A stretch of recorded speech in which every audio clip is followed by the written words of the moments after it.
Iran અને ઇઝરાયલમાં યુદ્ધ જેવી સ્થિતિ ઊભી થઈ છે. તેની અસર ભારત પર જોવા મળી રહી છે. ગેસની અછત ઊભી થઈ છે. પહેલાં ઇન્ડસ્ટ્રીયલ ગેસની અછત થઈ અને હવે રાંધણ ગેસમાં જે રીતે અછત ઊભી થઈ છે તેને લઈને કહી શકાય ઇલેક્ટ્રિક સગડી ઇન્ડક્શનની બજારમાં ભારે માંગ જોવા મળતી હતી.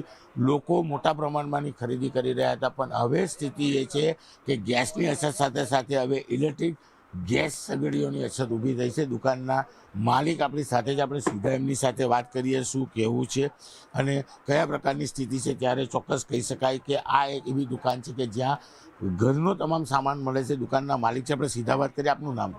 રમેશભાઈ, શું સ્થિતિ છે આ ઇલેક્ટ્રિક સગડીની? હમણાં સાહેબ એવું છે ને કે ઇન્ડક્શન આખા ગુજરાતની અંદર કોઈની પાસે માલ જ નથી ને અમારી પાસે જે બી માલ હતો અમે કસ્ટમરને વેચી દીધો છે, પણ હવે અમે ડિસ્ટ્રીબ્યુટર પાસે માંગીએ પણ ત્યાં બી માલ નથી.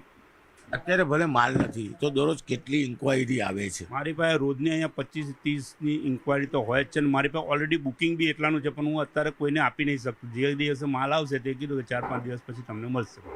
બિલકુલ યુદ્ધ જેવી સ્થિતિ ભલે ઈરાન અને ઇઝરાયલમાં હોય, પણ જે પ્રકારે ગેસની તંગી ઊભી થઈ છે ત્યારે ઘર વપરાશનો ગેસ નથી મળતો, ત્યારે તમામ લોકો હવે આ ઇલેક્ટ્રિક સગડી તરફ વળ્યા છે. ઇન્ડક્શન કહી શકાય. અને અત્યારે આની એટલી બજારમાં માંગ છે કે હતો એ માલ વેચાઈ ગયો છે. છેલ્લા 4 દિવસમાં આ માલ નથી. દુકાનોમાં લોકો એડવાન્સ બુકિંગ પણ કરાવી રહ્યા છે.